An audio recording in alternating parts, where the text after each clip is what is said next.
Welcome to My Life Chassidus Applied, episode 461. This program is in a loving memory of Miriam Bas Eliyahu Altes Aleha Shalom, who passed away sadly on the 11th of Menachem Av.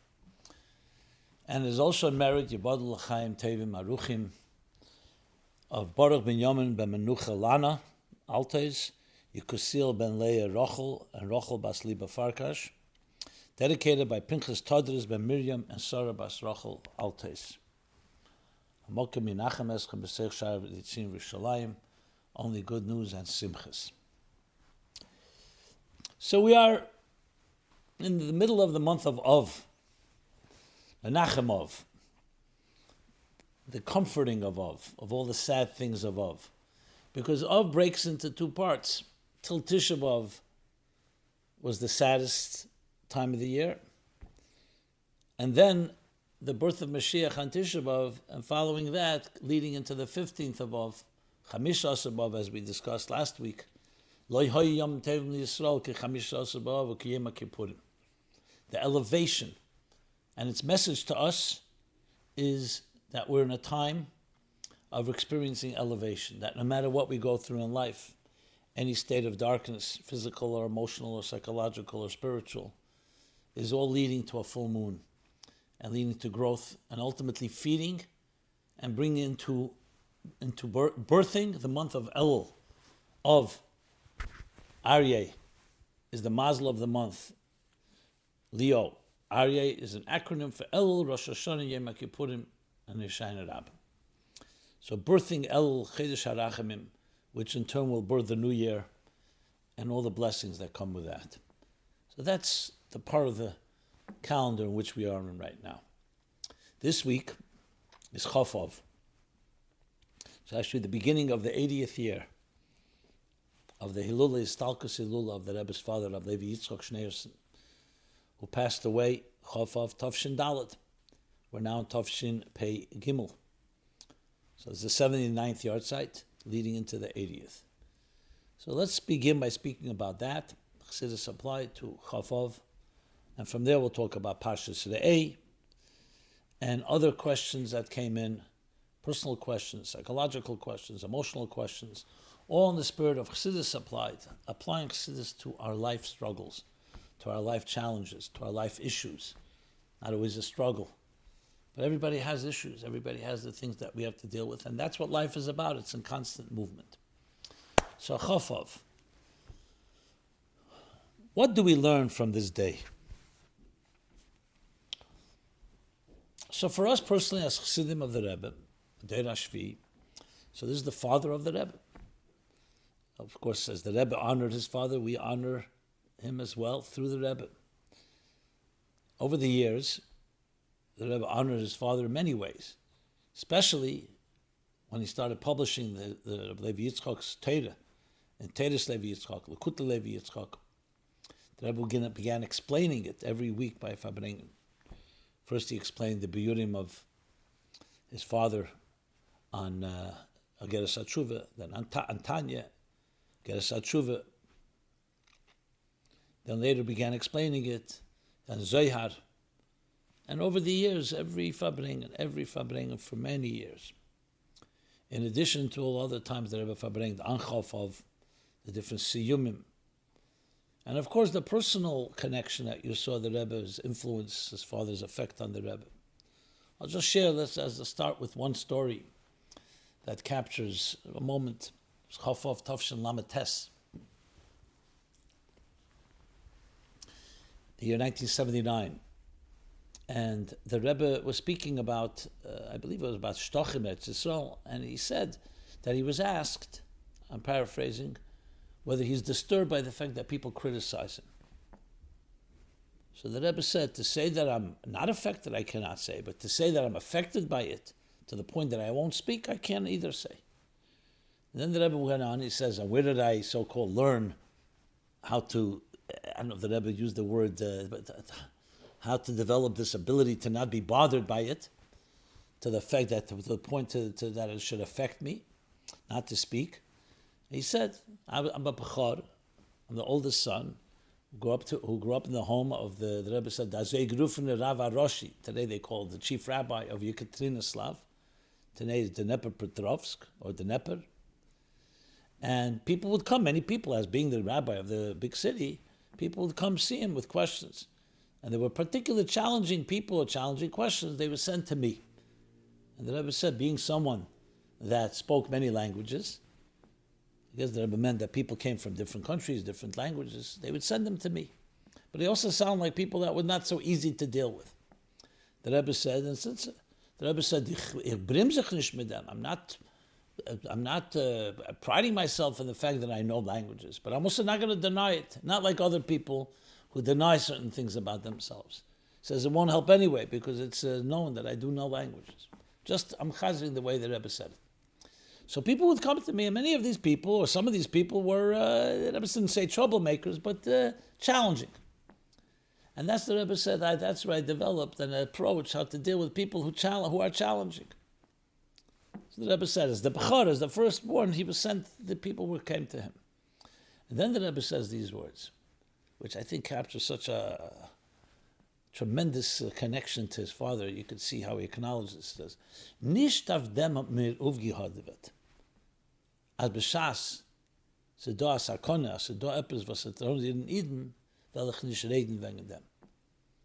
I was not educated. Not for this purpose I was educated and brought up that if something is affecting Jews, I'm going to not speak about it, even if someone's criticizing me, basically is what the Rebbe said.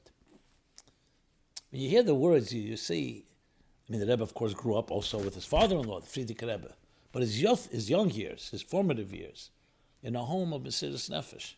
It's almost like the Rebbe saying, the person I am today, as a Rebbe, as a leader, a person who cares, a person who fights the struggle, even when it's not popular, came from somewhere. And I was not uvgehadvet in a place I should be quiet when it comes to things like this.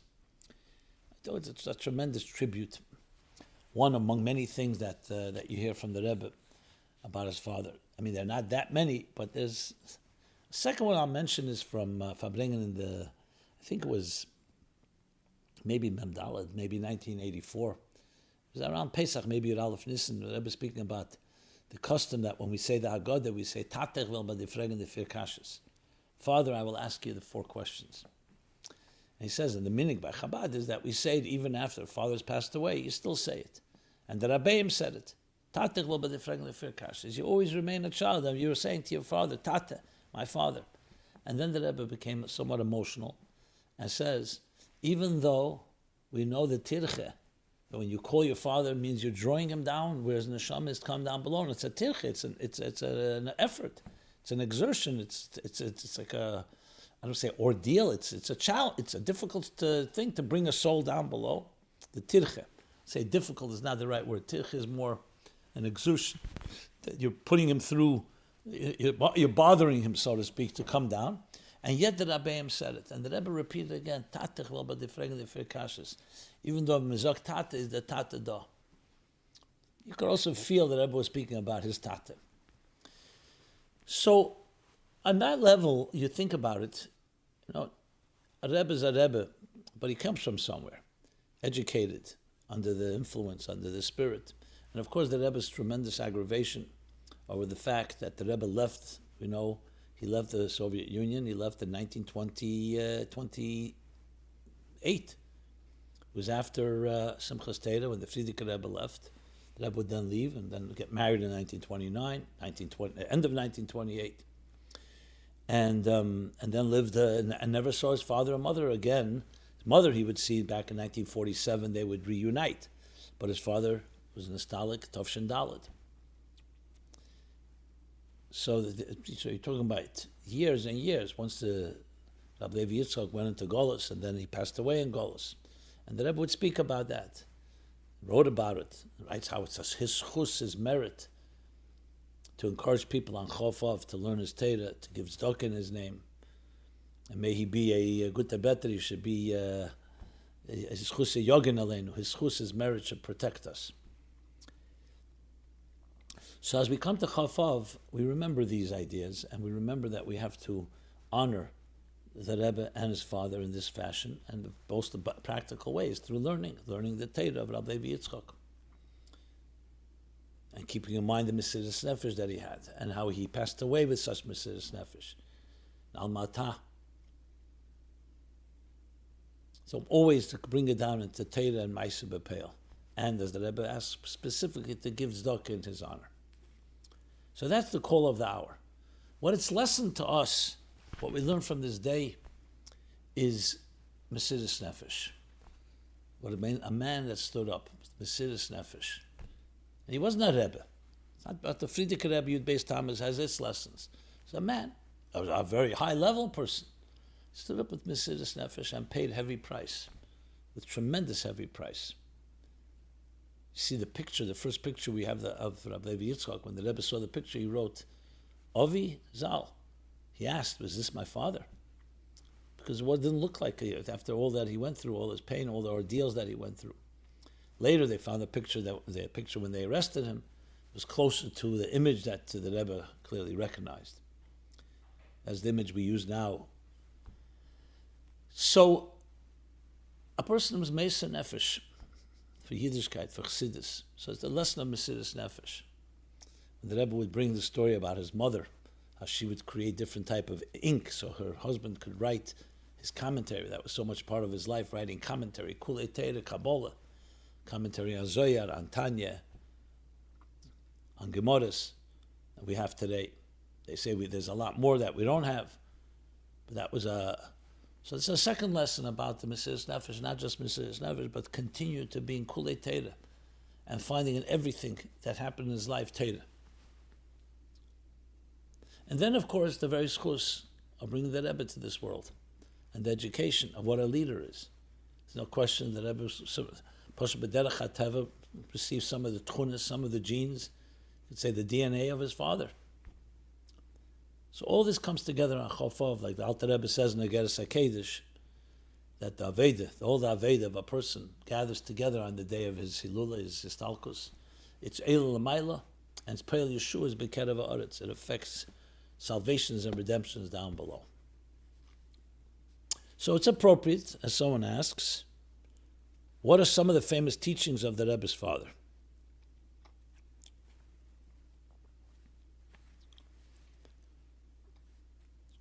So let me mention a few of them. The thing that always jumps out to me first is, of course, his commentary on his own self. He writes at his Shema, Ani Levi Yitzchak, about his name and his father's name, and all the places he sat in prison, and connects it all, Pi Kabbalah. Levi and Yitzchak, he says, are both Gvura. They're both Gvura. Gvura is harshness. Gvura is severities, judgments. There's Gvura de Kedusha, there's Gvura sometimes the opposite. And he points out how his whole life, and even the very places he stayed and how long he stayed in them, he all finds that Gvura element. Basically, that God is leading the way. The tremendous lesson in this, that even in suffering, he found Torah, he found Elokus, and aligned it all. In some way, must have given him some redemption, some form of connection. That it's not just a hopeless situation. It's a tremendous lesson in life that wherever you are, you're always connecting it to the divine, to Elokus. You'd think he was that presence of mind and heart to be able to sit and write that. He would say, he would have complaints. No. Everything is being led. God leads the footsteps of a person. That's the first thing that jumps out, and seeing in every negative thing, seeing the gvuras the gvura, the midah of gvura, all the way, of course, rooted in gvura of gedusha, all the way in the highest levels. To mention a few other Teiras, that there's one that I heard that always Chazer, which I think is very powerful. It's a short one. We say it in Geshem and in Tal. So we say l'chaim v'lei l'movis. So Reb Levi Yitzchak asks, it's l'chaim, it's lei l'movis. It's redundant. L'chaim means to life. Lei l'movis means the absence of death, no death. So he says, no. You could be lei l'movis. You can be someone that's not dead, but you're not fully alive. Life is not just the absence of death. Life is l'chaim, vitality. Just like war, shalom is not just the absence of war, And simcha is not just the absence of pain, it's an entity of its own. L'chaim, a life of purpose, a life of meaning, a life of the expression, not peasant years, but a life of serving God, serving your purpose in life. That's a nice short word. Just another one or two. So you have a tremendous gloss. The Rebbe's father would sometimes write pages upon pages. There are Rishimas that go 10, 20, 30 pages even, maybe more. Some of it actually was written to the Rebbe, letters to the Rebbe. And you see the intricate detail, his fascination with every detail matters and connected. So one that comes to mind talks about the difference in Parshas Eikev that we just read and learned, where sometimes it says that when Moshe was on Har Sinai, so sometimes it says he was standing and listening, and sometimes it says he was sitting during the 40 days and 40 nights that he was on Mount Sinai. So the Gemara explains one of the reasons that, among the different reasons, that he sat when it was a deeper topic, and he stood when it was an easier topic. Comes Reb Levi Yitzchak and explains it Barich is that difference in sitting and standing, difference in chesed and gvura. Chesed, of course, are easier things. So you find by Avram, who's chesed, you find that he stood. Yitzchak, who's gvura, you find that he sat. And he brings many different verses to explain the difference between sitting and standing. That's when sitting is connected more to gvura, which means more exertion, more effort needed. And standing is more when you're more comfortable, an easier topic. Again, you see the connection, not just a nice idea that easier things, but the connection to chesed and gvura. As the Reb Levi Yitzchak wrote to the Rebbe in a letter, that everything you should always connect to the Kabbalah of it, and that will make it kafter aferach. You understand Torah on all levels, not just on one dimension, pshat, remes, drush, but also sod. Another idea is to talk about is what he talks about, since we're coming from Tisha B'Av, we're coming from the 3 weeks, 9 days, when we learn about the Beis HaMikdash. So he speaks about the Masechta Midas and Masechta Tamid, are two tractates in the Talmud that speak about, that both open up the same way, about the 3 places where they stood that they protected the Beis HaMikdash. But in Masechta Midas, it goes into not just the 3 places where the Kohanim were, but also the 21 places where the Levim are. And Reb Levi Yitzchak goes into why is this in Masechta Tamid only the 3, and Masechta Midas is also the 21 of the Levim. And he explains the difference in the word Tamid and Midas. Tamid means consistent. It's referring to the kaved of the Kohanim. Midas is midah v'gvura, and gvul, midah v'gvul, measure. Measure is the level of gvura. Again, chesed and gvura. Gvura is the aved of Levim. So Masechta Midas, he connects it to, he brings the Levim. And Masechta Tamid speaks only about the Kohanim. And then he goes on to explain that the Mandama, the sages that talk about this, are also connected to Levi in Masechta Midas. What you see from this is you take a Gemara, and on a basic level, it says many things, but it takes a whole new dimension, and you look at the whole Gemara differently. Midas is about bringing down things in measure. Gvura's inyan of Gvura is to bring things down in tzimtzum, in structure. The inyan of Chesed is to be megala oir, more the blikvul, the tamid in something. And you need both in the Beis HaMikdash. It's tzimtzum shchinte ben shnei badei aron. Tzimtzum is gvura. But shchinte ben shnei badei aron, that it should be v'shachanti b'seicham, an element of Chesed. And one focuses on the Tomid element, and one focuses on the Midas element.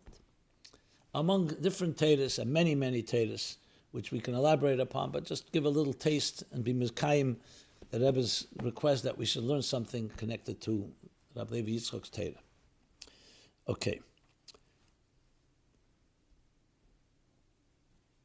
What are some things we can do to honor Reb Levi Yitzchak? So I already discussed it.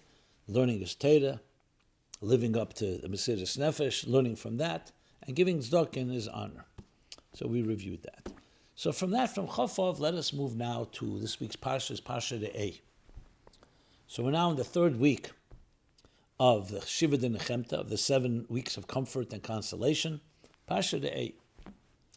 So right away, the beginning is the name of the Parsha itself. Re'eh anechi nesim lefnechem hayom. Behold, I present to you before today the bracha and also the opposite of bracha. So everything is captured in the name, to see, to behold.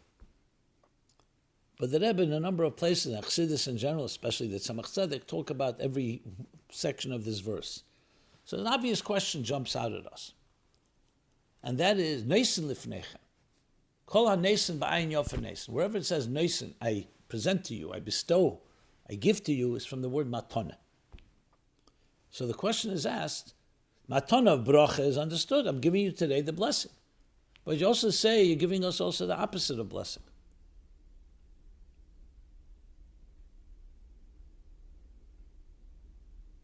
What's the matana in giving the opposite of a blessing? So a very simple but profound answer. When someone's traveling somewhere, and there are two paths, they don't know where to go, which is the right path to go, which is the wrong path. What's the greatest blessing of all? So you would think, I'll tell you what blessing, the path of blessing. I'll tell you where to go, where you'll find blessing. Now, to tell someone also where not to go, don't make a mistake and don't go the wrong road, because that's a road of not blessing, is also a blessing. So Neisen Lefnechem, I'm giving you a gift today that divides into two categories. One, I'm telling you what's the path of blessing, but I'm also telling you what's the path not to travel on. Many times people go on the right road, but they also go on the wrong road. You want to know both. And sometimes knowing what not to do is more important than knowing what to do. So the Neisen Lefnechem is not, God forbid, on the negative. It's on avoiding the negative. Which brings us back to the A. The A is not just listening. It's seeing, it's perceiving that the blessing here consists of not just hearing the story, but experiencing it with a resonating truth.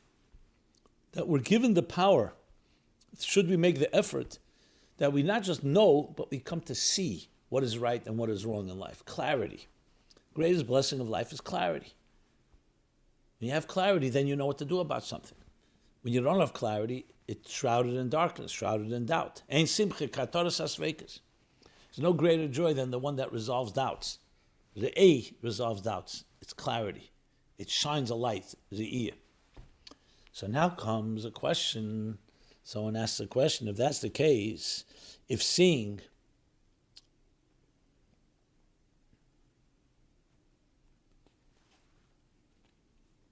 but before we go to that, let's just conclude. So what is the general lesson from this week's portion? The general lesson is that we receive the blessing of clarity. Even though we live in a world which is shrouded in darkness, and sometimes we have doubts and we're not sure, we always know that we're never asked to do something that we're not given the power to do. With every challenge, we're given resources. We were given eyes, we're given ears, we're given a mind, we're given mentors. There's ways to find clarity. It comes to medical issues. Hashem blessed doctors with the ability to help us. People with knowledge, experts who are friends. We have plenty of resources, but you have to reach out. You have to do your part. Just like with the power of sight and vision, if you keep your eyes closed, you're not going to see things. You have to turn on the light and open your eyes. So the lesson is the blessing of clarity, to the point of actual visualizing and resonating with the riya, sight. So now comes a question like this. Is there a new revelation in Parshas Re'eh in which we are elevated from the level of hearing to the level of seeing godliness? Answer is absolutely yes. That's why it says Re'eh. Because there are times where the Torah speaks about Shmiya, hearing. We'll talk about more in a moment. And there are times of Riyah. Ata haresu ladas, we learned in Parsha Veschanon. So now when we say the A is coming to that level. Later, the end, in Parsha Kisavai, we're going to learn that when they finish the 40 years, Moshe says to them that le'nasat lechem leiv liris, einayim liris, v'znaim l'shmeya, and a lev. So he says, einayim liris. Because after 40 years, not just that you understand, but you also come to perceive. So Riyah is physical sight, but there's also Chacham Einav Bereshe, that the eyes of a wise person is in his mind. Ezu Chacham Hareya Es Haneled. Who is the wise person? He sees the birthing. He sees consequences. He sees the results. It's like, think of a person who knows how to look ahead, 10 steps ahead in chess game or more. He sees the future. Not as a prophet, as a chacham. Odef Menovi. He sees the consequence. He sees something. Most people just see what they see. Some people see right away all the implications that will come out of it. So all that is a higher level of perception and experience riyah.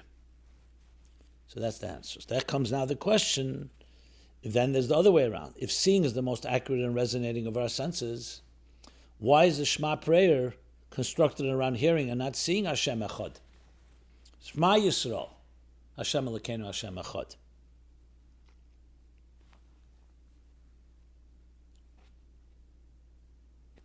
Why does it say see that Hashem is our God, not just that to hear? Since seeing is the most accurate of our senses in determining what if something is and its truth. Okay. The answer is that we need both. Look at Matan Torah. By Matan Torah, it says they both heard, Shemin and Re'eh, they both heard and saw, to the point that we're told, Shemin es anira, v'Re'eh es anishma. They saw the sounds and heard the sights. That's a whole other discussion. Ayin Beis discusses the synesthesia of that, where there's the crossover, because when you go to Keches Atzmim, sight and sound are connected. But you see from this that you want both qualities. So what's the quality of Shemiah that the Riyah doesn't have? So Riyah has definitely a quality we know, the resonating, Ein Adem Shemiah L'Riyah. There's nothing, when you see something, Ein Eid Nasa Dayan. A witness cannot be a judge. Because once you saw it, there's a certain truth that resonates that you'll never be able to hear evidence that goes against it. You could hear it, but you won't be objective. On the other hand, we say that God forbid if someone causes someone to be deaf, they have to pay as if they killed them. Damages. If they cause them to be blind, no, you don't have to pay that same amount. Because Shemiah, as a faculty, in a sense, has certain values that Riyah doesn't have, sight doesn't have. And when you're lacking hearing, in some ways it's even worse. So Chassidus explains the difference between Shemiah and Riyah is this. Riyah, as far as resonating, pure firepower, seeing something, there's nothing comparable in its resonating truth. I saw it with my own eyes. But it doesn't mean you understand it. You can see a beautiful sight and not understand it, but still be mesmerized by it. Sound, on the other hand, it won't create that same level of absorption, of awe, of being mesmerized, but you can understand it. If someone describes to you a painting or a beautiful sight, and you haven't seen it, so they describe piece by piece by piece. So it doesn't have that same type of hypnotic effect, as I said, mesmerizing effect, but you can appreciate it because the details are there.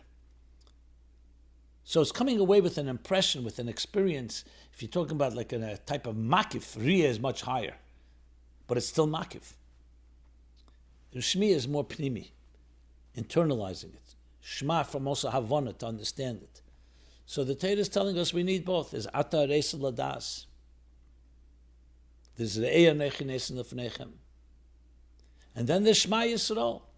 You want both. You want to have the resonance of sight and that pure impact, that disamtus, that resonating truth, but you want it to be internalized in something that is also on your terms. So when you tell someone something, you build it piece by piece by piece. Now I understand it.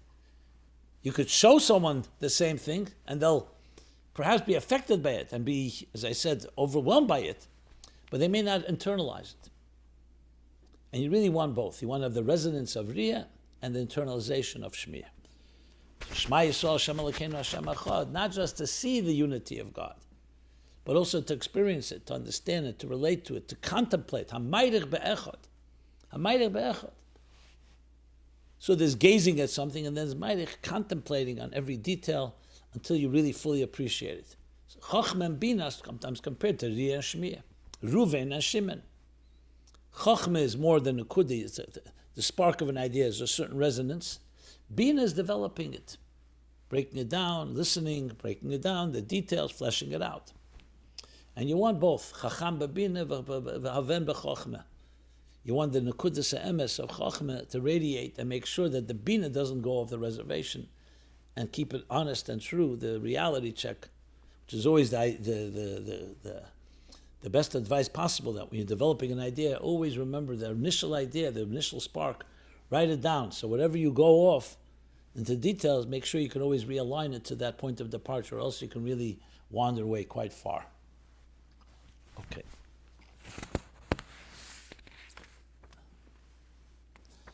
Another question that is really not tafka this week's Parsha, but Sefer Dvarim in general.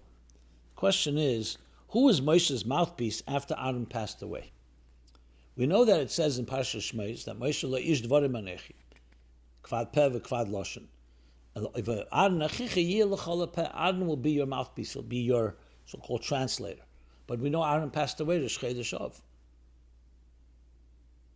Sefer Dvarim begins on Chodesh Shvat and concludes Zayin Adar with Moshe's passing. So who became the mouthpiece of Moshe during that time, after Aaron was no longer there? So here's how a person wrote it. Hi, Rabbi Jacobson. I love your weekly My Life Chassidus Applied show. It's very informative. I've been learning the 5 books of Moses on a weekly basis, and a question arose. I don't know if you're the right person to ask. We learned in Exodus that Moses was heavy of mouth and heavy of tongue, kvad peh v'kvad loshen, which I've understood to mean that he had some sort of speech impediment. Now his brother Aaron was generally the one who spoke to the people. Like he says there, that Aaron, your brother, will be your mouthpiece. However, we learn in Numbers that Aaron died prior to Moses. As I said, Chodesh Av. If so, who was the speaker of Moses during the entire book of Deuteronomy? Was it Joshua? If so, are we ever told that explicitly? Thanks so much. Okay, so Mefarshim, the commentaries speak about this. And there's a medrash, and there's a whole topic. So firstly, let's start with the Even Ezra. The Even Ezra on Shmeis, Daled Lamed 430, says that after An was Eliezer, the son of An, became his Mamala Malkim. He replaced An as this person who was like the spokesperson. But there's Madrashim that talk about it differently and say that Moshe was healed by Matan Torah. This whole thing of his difficulty speaking was until Matan Torah. After Matan Torah, it was healed. It's actually a fascinating sikha from the Rebbe in Tov Shin Nun Beis. Shabbos Parshas Boy also includes a sikha from Gimel Shvat that year, where the Rebbe speaks about a stroke, Friedrich Rebbe's stroke. It speaks about Moshe. Why was it taka the case that Moshe, the speaker, the person who carried, was the one speaking on behalf of Hashem to Pare? Then later, Moshe Kibbel Torah Messina Masara, it was Moshe that received the Torah. He was the speaker and teacher of Torah. And Ela Advarim Asher Dibra Moshe, as this whole Sefer Dvarim is about. These are the words that Moshe spoke. Veidaber Hashem al Moshe Leimer, and Moshe spoke, and Moshe Daber al Bnei Yisrael, etc. Constant Moshe speaking. Why was he in a situation that it was difficult for him to speak? So the Zohar says the Dibur Hayeh B'Golus, just as the Jews were in Golus, Moshe was in Golus, as a Nasi. But deeper it speaks about it in Chassidus because he came from Alma Diskasya. Min Amayim Mishisuah. Moshe is called Moshe. That's not as a name that Amram and Yocheved gave him. It's a name that Bas Pari gave him, the daughter of Pari, because she drew him out of water. What's the connection? What's that to do with Moshe's neshama? She drew him out of water. Seems like a circumstantial, technical thing. Because Moshe was from a neshama, the Torah the Alter Rebbe explains, was a neshama of water. Almid Diskasi, Nuniyama, from the fish of water. He was always connected to his source. The world of water is the world of thought that's higher than speech. Speech was difficult for Moshe, because speech was already expressing it. He came from a world that was higher than expression. But the goal is to bridge the two. That's what Hashem says to Moshe when Moshe says, Kvad peh, it's difficult for me to speak. Choose someone else. So Hashem says, Mi som peh la'adam. Who gives man a mouth to speak? It's I. I want you to be my speaker. Moshe is God's channel. It wasn't the oratory skills, the actual speech. It was Moshe conveying the truth of Hashem. And Hashem wanted that Moshe was bringing it from the highest hidden worlds of thought. But because we live in a world of speech, a world of communication requires also bring it in an expressive way to express the inexpressible. So Aaron served as the purpose, as the channel between Moshe was the channel between Hashem and Aaron. And Aaron translated, According to the Ibn Ezra, also afterwards Eliezer. But according to the Midrashim, and it's brought in that Sikha, printed in the Sefer HaSichas Tavshin and Beis, then by Matan Torah, that was what Matan Torah was about. It bridged Elyenim and Tachtenim, the inexpressible with expressible, heaven and earth. So Moshe himself became a person who was able to convey and bring down the Machshava into Dibur. Okay. So that covers something from the Parsha, and B'chal Sefer Dvarim. Let us now move to another topic. Yeah, it's more of a timely thing, but also seems to reflect a state of our culture and our times. So someone writes like this: what are we to learn? How should we react to yesterday's riot in Union Square? If you're not familiar, there was a big riot there. It started out by some social media influencer and people behaving in atrocious ways, like a jungle. Reminds us of days when the looting going on wasn't quite that extreme perhaps, but it was reminiscent. So these things, everything is Ashgacha Pratis. If you don't know about it, Tovei Lecha Bracha. But these things are Ashgacha Pratis. If you know about it, you start asking, what's going on in our culture today? So let me break this down into several levels, since again everything is a divine providence. If I remember correctly, someone writes, and I paraphrase, the Rebbe said it's more important to invest money in education infrastructure and building schools than in building prisons. Can we ask Rabbi Jacobson to please expound on this theme? And especially in light of yesterday's disturbing riot in Union Square by a flash mob of thousands of wild, out-of-control teenagers who destroyed property and attacked innocent pedestrians and attacked police officers by hurling dangerous projectiles. 100 years ago, teenagers would release their angst and express rebelliousness against their parents' generation by wearing colorful clothes. In the 1960s, the teenagers expressed rebelliousness by growing long hair and playing guitars and drums. But never in history have things degraded to random acts of violence. A few years ago, these groups of teens were playing the knockout game where they have to record themselves punching a random elderly person and upload the video to social media. Today, it's become full-scale riot just for fun. What is it about today's youth?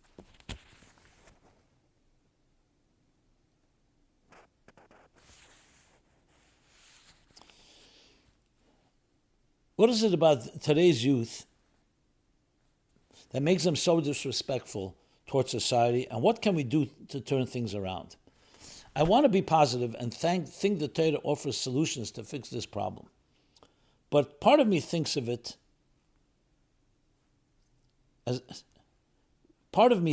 if I was at the riot in Union Square and walked up to the rioters with a card explaining the Sheva Mitzvahs B'nai Neach, the 7 Noahide moral laws, instead of listening to me, they probably would have thrown a glass bottle at my head. Okay.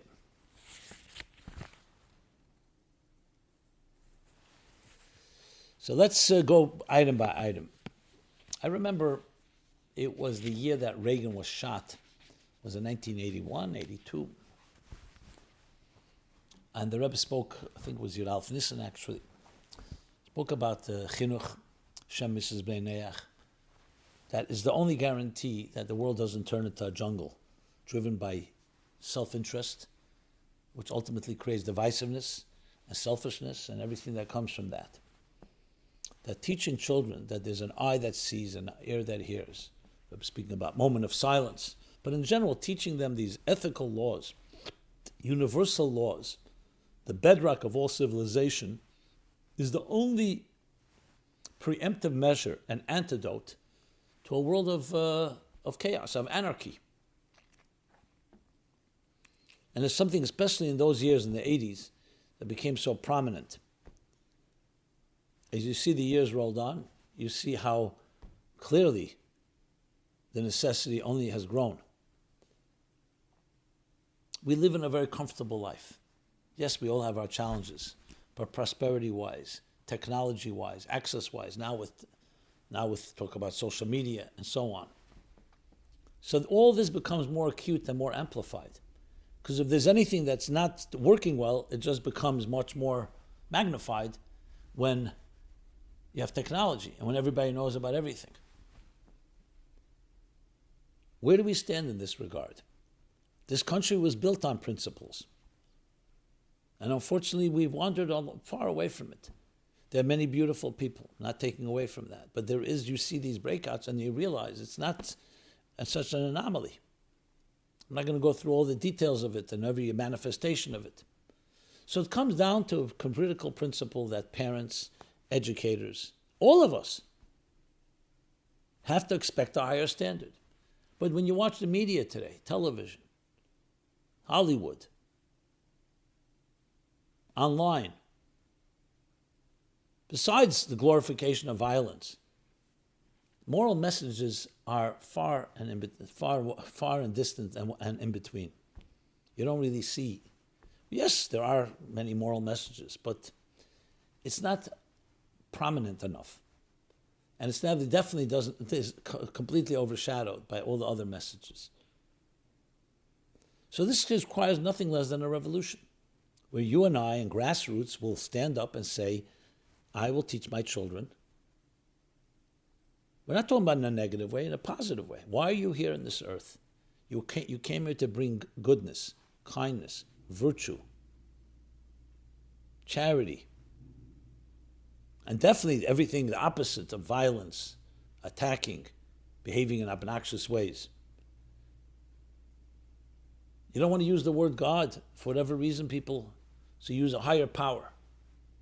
The founding fathers used the word, all men are created equal, endowed by the Creator with inalienable rights. These are divine rights. These are rights that nobody can ever take away from us, and we have to respect them and respect them by others. I may be saying the obvious, but this is what comes to mind when you see a story like this going on. And you realize it's not an exception. It's going to happen anytime, and it has happened. So, yes, you need to have police, you need to have law enforcement, you need to do anything to deter crime and to punish crime. But the ultimate solution, as the Alter Rebbe says, is not just to catch a criminal and put him in prison. It's rehabilitation. And more than that, preventive medicine. How many times did the Rebbe speak to the mayors of this state, of this city, or others of law enforcement, said that your job is not just to enforce the law and put away criminals, but to prevent criminals by the proper education, and how much money that would save and how much time that would save. That's the approach. That's the lesson we take from this. Mentioned before, clarity. Every person is given two paths, the path of blessing and the path of opposite of blessing. We are charged with a mission to choose the path of Bacharta B'chaim, the path of life, and not the opposite. This is something that begins from birth, even from conception. Every parent, every adult, every child, everyone needs to know this in their gut. Do we make mistakes? People make mistakes, but what is the standard? That's what we should demand, and we should demand that from the media and from everywhere, from Washington, from politics, every universities, ethical standards, instead of a breakdown that everything goes and it's all ambiguous and it's all moral relativism and so on. That to me is what jumps out as being the immediate lesson. So to break it down into specific questions. How should we react to yesterday's riot in Union Square? That's how we should react. Not just say, "Oi, what could we do?" No, we have to stand up with even more intensity than the rioters and demand not just justice. What's going on in our society? What are we teaching our children? What are the methods? Just like when you see people going to therapy because they behave in wrong ways in relationships.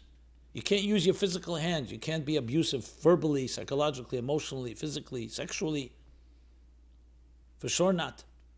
There are ways to express yourself. Healthy ways.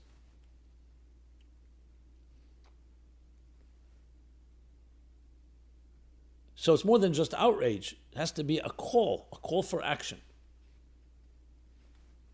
What does it tell us about the state of education of our youth? You tell me what it tells us.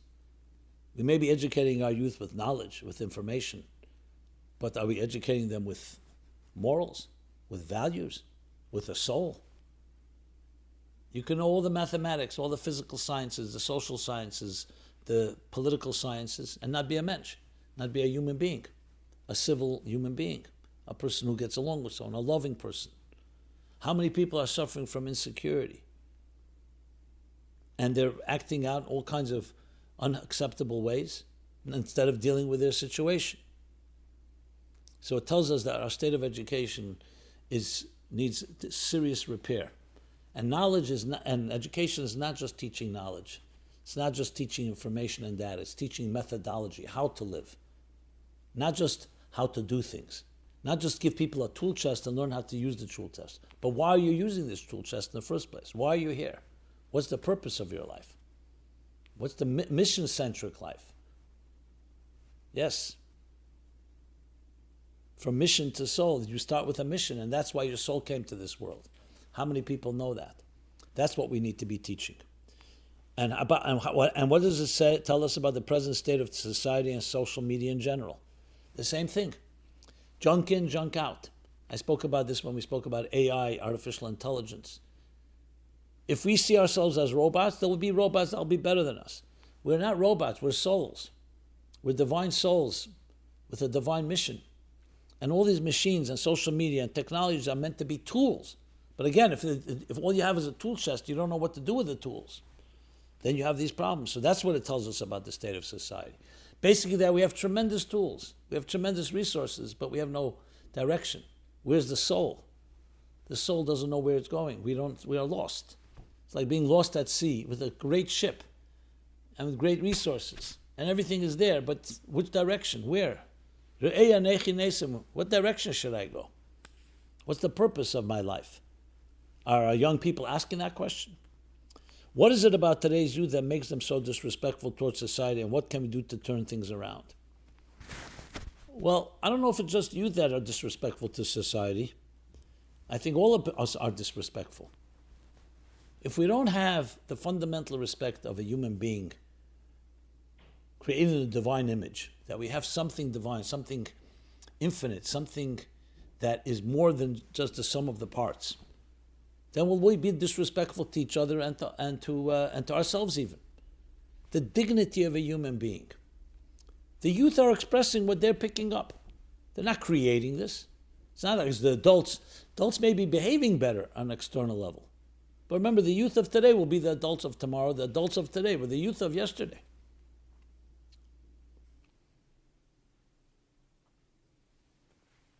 But we also know there's a positive side. The Talmud tells us, Mashiach's times, before Mashiach comes, there'll be chutzpah yazga.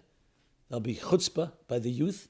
Norim pnei skenim yalbinu. The young will embarrass the old. But that could be done in a positive way also. There's a spiritual revolution that's generated from the youth. I have a whole chapter about this in Torah Meaningful Life. To create a spiritual revolution. That's what we need to be encouraging our youth. Use your energy. But a spiritual revolution, a moral revolution, an ethical revolution, creating a new paradigm of a new world with higher standards and values. What can we do to turn things around is what I've been saying.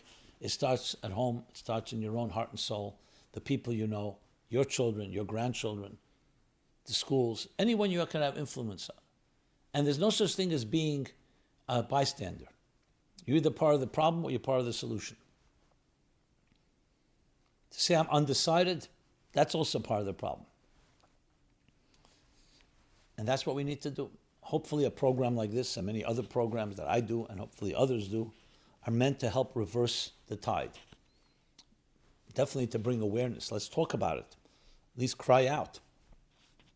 Don't allow ourselves to become resigned and just say, oh, okay, what can we do? It's too late. God forbid. It's not.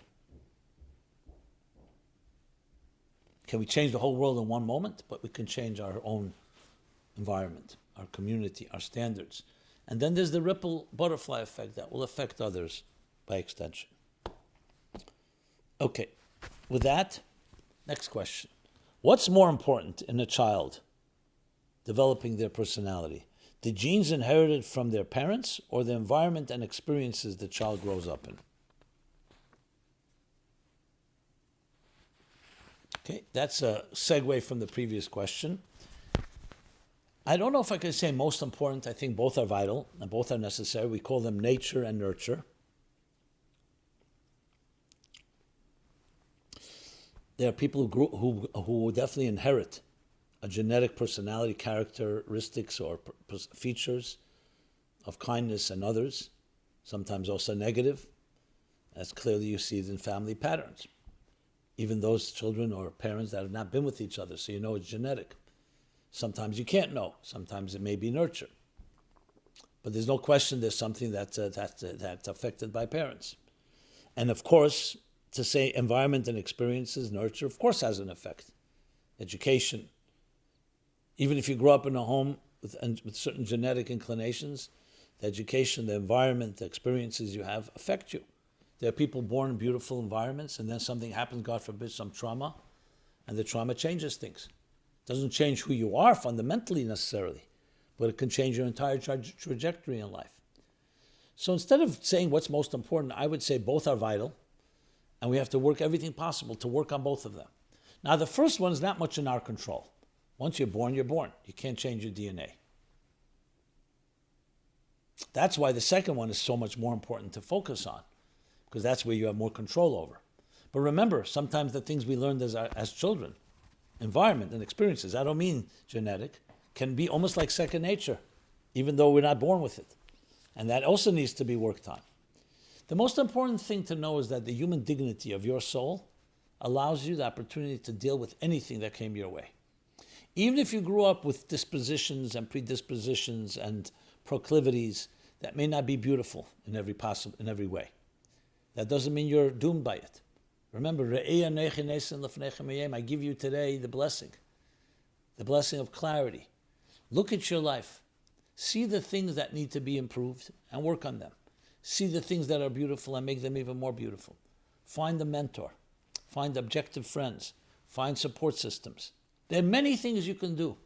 Don't let yourself get trapped in isolated subjectivity where you decide what you could do, what you should do or shouldn't do. Because we're all subjective, we're all biased, we're all prejudiced. So you have to have a team, so to speak, your support team. And if you do that properly, you'll be able to find your way. But be honest and be objective, introspective, soul-searching. So that's the general approach. And take everything into account. You sometimes discover that you may have things inherent in you, genetic, that you don't even know you had. Beautiful things. There's sometimes what you see, you may have picked up something from your parents that you don't like so much. But there are other things that you may have picked up, and sometimes it goes through generations, something from your grandparents, great-grandparents. Learn to discover it and learn to appreciate it and actualize it. And then there are the things that are in our control in the sense of, well, that's also in our control to actualize it. But then there are things that we acquire.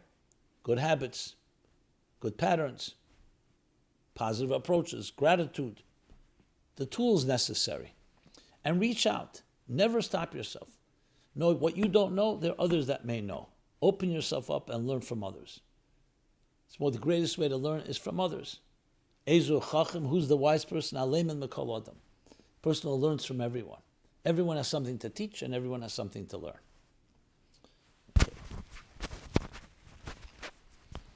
Okay, let's deal with a few other questions now. So, the question somebody asked is, how does a soul, which is a spiritual existence, a spiritual soul, transform and become a physical existence in a body?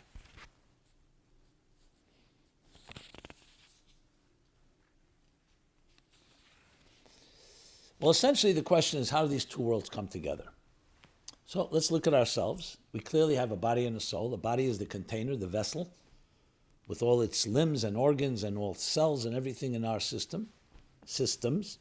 And the soul is the energy that goes with it. An easy way to understand, think of electricity and a light bulb. Electricity and an appliance.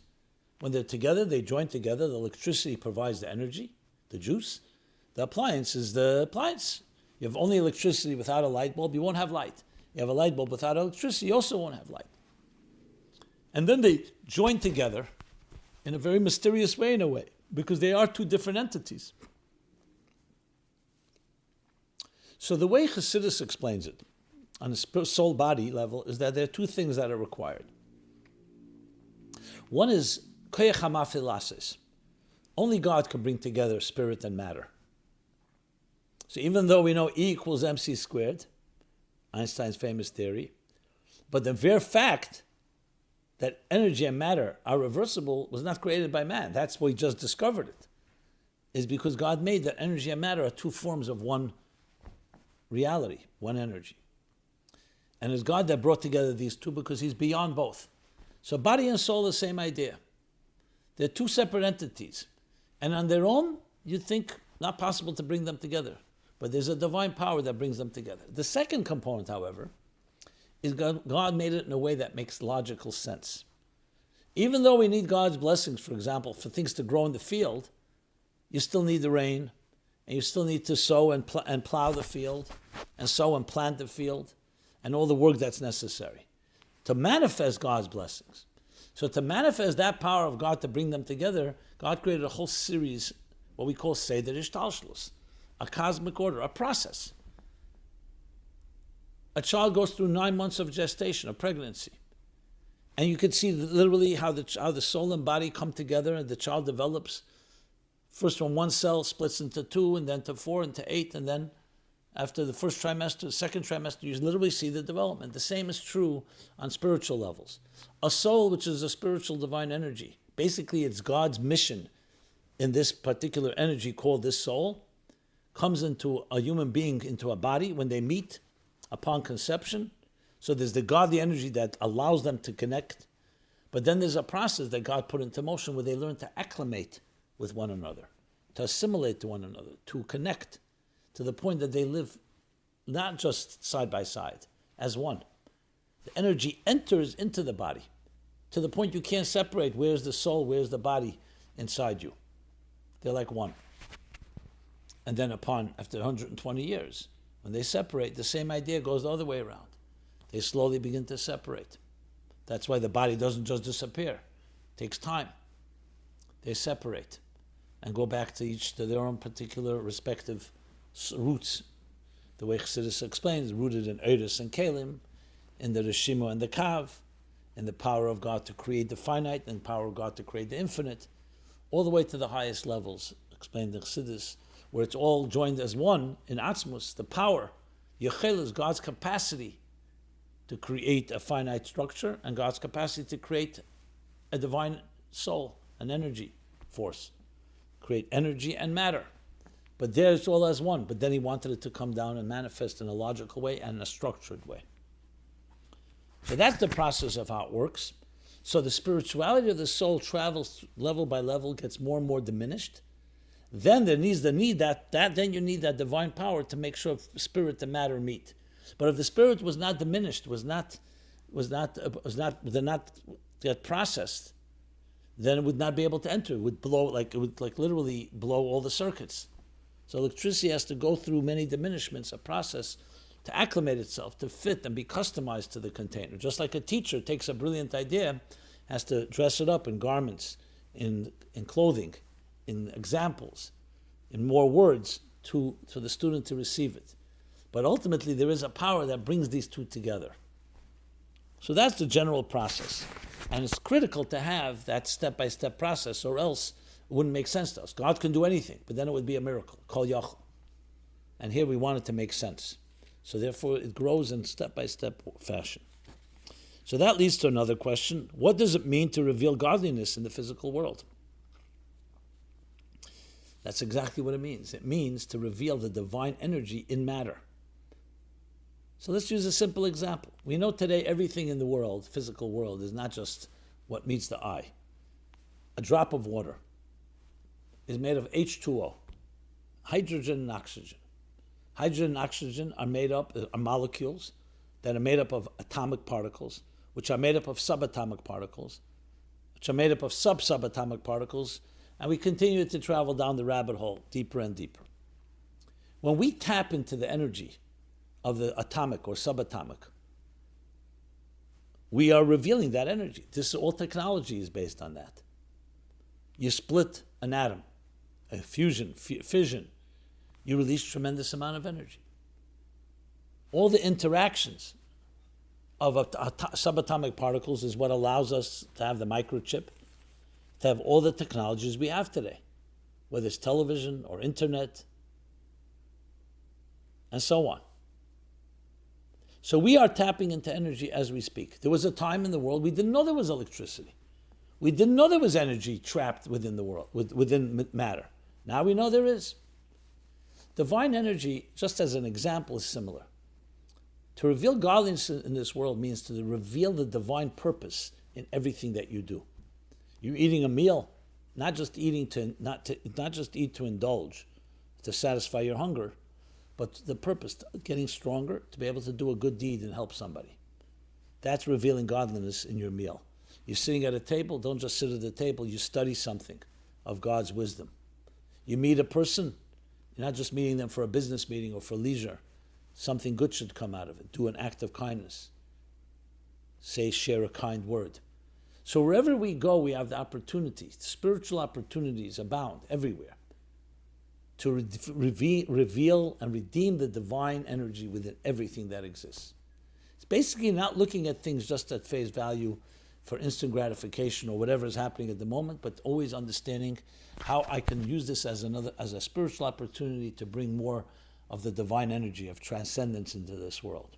Business people do it all the time with their business, 24/7. They're always looking for opportunities. However, that's not divine opportunities necessarily. That's their business opportunities. The same is a spiritual opportunist. I don't know if that's a good word to use, but a person who's looking for spiritual opportunities is doing exactly that, revealing the divine godliness in the physical world. And that's why we say when Mashiach comes, Rambam says, the business of the world will be nothing but to know godliness. There'll be business in the world. There'll be everything we see right now, Goyla, but there'll be the Aleph of Geula. You'll see everything through the lens, through the prism of the divine. What is the divine purpose in this? What is the lesson in my life? How does this improve me and the world around me? How does it better and improve the welfare and the spiritual, psychological, and emotional health of this world? A world filled with divine knowledge as the waters cover the sea. Okay, another person writes, how do I find a community of like-minded people? So let's read this.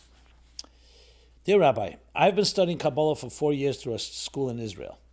I learned a great deal, and I am grateful to the school. However, recently I decided to continue studying on my own and seek practical Kabbalah, in-action teachings. Then I found your site. I am following your videos and the other platforms because I find many answers to my questions there. Thank you for your great wisdom, sense of humor, and generosity. I have a life situation that is dire, and I don't know where to seek help. I'm going to direct my request to you because you know many things. I was born in Chile. I am 74 years old, and I am in excellent health. I live a healthy and active life. I earned an MA degree in literature. I get along with people of all ages and backgrounds because I lived, worked, and studied in the Americas, Canada, and Europe. I hold dual citizenship in the USA and Spain. I have only one daughter. She lives in London, UK, with her husband and two teenage children. Recently, I had to put distance between us because of emotional abuse that has been going on for many years. I am in good spirits. I live alone a frugal life. Frugal. I need to find a community of like-minded people because I do not want to get older and live in isolation from others. I don't know if there is a Kabbalist community someplace in the US or in Europe. I have a social security set income and I can pay rent. I have several skills. I can contribute to a community in many ways.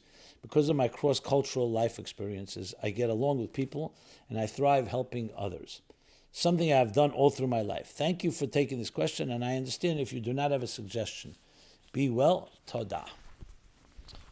Well, being that you've asked the question, and we get many questions coming into and this is a good opportunity to mention ChassidusApply.com, where you can submit any question. Nothing is off limits, and I'll try to address it as soon as possible. There is plenty of backlog, but we're getting there. So I want to answer this question, and I know other people have similar questions. Being that I don't know all the details, I can't answer in detail, but I could answer with certain basic principles.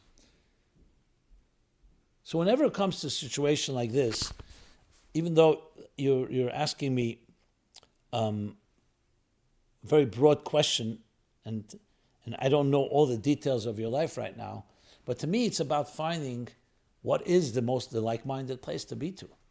And if you have all the options before you, I would explore. I would explore different communities. Without making a decision, you can visit these communities, be there for a weekend or for a short period of time, get to know who's there, what classes are there, does it have the services you need. And this could be anything from Chile to, obviously the bigger population places where you're going to find more Torah classes or Kabbalah classes, New York, Israel, other places. I would also encourage you to find some way to reconcile with your daughter. It's your only daughter. I don't know, again, the details, so I'm not saying I don't want to just insert myself with unsolicited advice. But that's as an aside. But going back to the question, I would explore. And this can be the beginning of the journey. If you want to share more details, I'm happy to read and maybe suggest. I've seen many people and advised many people who've ended up being very happy in different communities. I know many people from South America end up in Florida, in other cities. So it's really a matter of looking at options and knowing you have everything before you. Especially the way you describe yourself, you seem pretty versatile and resilient, I should say. And therefore, I would not hesitate to look at every option possible until you find the right one. And usually it comes down to looking at, again, the people, the services, the community, where you feel most comfortable. That's how I would advise this.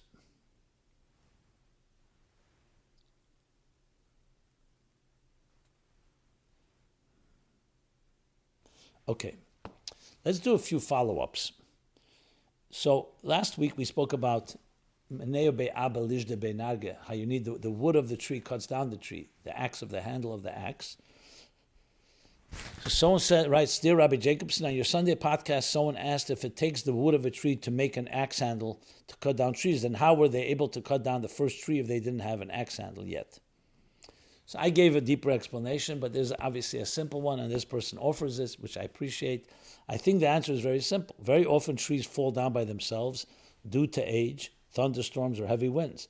Probably people use the wood from a tree that fell naturally to make the first axe handle. Yes, that's correct. That's a very, like the Klotz answer, the very basic answer. I was addressing a deeper level of it, not so much where they actually got the wood, but the concept. Who created the first so-called axe handle? When we talk about like tzvas b'tzvas, when we talk about a wrench, or you talk about tongs, who created the first tongs. But I appreciate your response as well. Why did the Rebbe visit summer camp? So last week we spoke about it, some description of the 3 times the Rebbe visited the camps, the Gan Yisrael and the Muna, and some of the details. And some people asked me if I could give a little more details. So you know what, since it's summer, let me give you a few more details. I mentioned there's a sefer called Benoyas Desha, very beautiful sefer put together. That's like an album as well, with pictures and detail and the details which account details of all of everything that happened in those trips of the Rebbe. So briefly, a few things I would add is like this. I mentioned that the Rebbe went 3 times. It was all actually the Tez Vav or Tez Zayin Tammuz, basically right in the beginning of the summer. The first time was in Tufshin Tez Zayin, that's 1956. And then the second time was 1957, the year after, and then 1960, the 200th year from the Hilula of the Baal Shem Tov. So a few things I did not mention, I'll mention is that the first time the Rebbe went, as I said, it was either the beginning of camp or right before camp, and the Rebbe actually gave out matzah. He washed, after he visited the camp, he sat down to wash for a meal, said a mimer and sichus. The mimer, Mizmer LaDavid Benoyas Desha, that was the mimer, spoke some words, and then they benched, and they davened mincha. And then from there, we went to Camp Amuna. The general theme of what the Rebbe spoke about that year was the purpose of a camp is to bring health to the person, and he brought the Torah of the Baal Shem Tov, Ozav Tazevime. It's not to avoid the body, God forbid, but to transform the body, which is very much what a camp does. Creates physical health and invigorates the person in order to be able to serve Hashem. Then he went to Camp Amunah, where he spoke as well about Hamachlef Parah B'Chamer, also the same theme of the Baal Shem Tov, the purpose of a camp. That was in 1956. In 1957, the Rebbe went. There he said a Maimer Baruch HaGoimel. Again, he visited the camp, he went around the camp, and then said a Maimer Baruch HaGoimel, which is a Maimer, one of the Maimarim from Yud Beis Tammuz, and then spoke about lessons from Yud Gimel Tammuz, and some of the things we learned from the Baal Shem Tov, and some of the things I mentioned last week. And then mentioned something from each of the Rabbeim in regards to children. The Baal Shem Tov I mentioned, he brought from the Baal Shem Tov about having Yiras Shamayim and Avos Yisrael. From the Maggid, he spoke about the father concealing himself from the child. From the Alter Rebbe, he brought about the Aleph Ze'era, a small Aleph, which is recognizing the humility that we find in the Vayikra of the small Aleph. And from the Mitler Rebbe, he brought the best way to conquer the Yetzer Hara is to speak with another Id. So there's two Jews against one, two Nefesh Elokis against one Nefesh Abamis. And then he continued the story with the Tzemach Tzedek about the power of davening, the power of knowing every word in davening.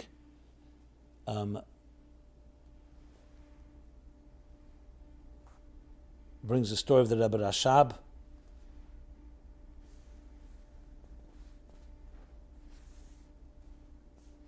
To understand the purpose of life. And then he brought from the Rebbe Marash,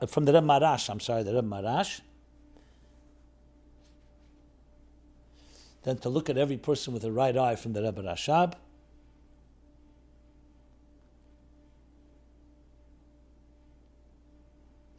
And then finally he concluded about every child being like a seed, that everything affects it, and then affects it when it grows into an adult. Okay. Then there's the final time the Rebbe went was Tafshin Chof, and then the Rebbe said the Maimer Baruch She'asa Nisim, and spoke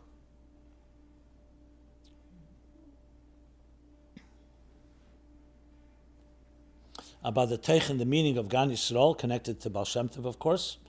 The Pirush of the Baal Shem Tov, Ezu Chacham Aleben B'Kol Adam, even a wicked person, and also went through all the Rabbeim. I'm going to go through all the details. You can go to Benoist Desha and see the details of that. And then from there went to Camp Amunah, as he also did in the year of 1957. Okay, so those are more details about the camp visits. And with that, we have run out of time.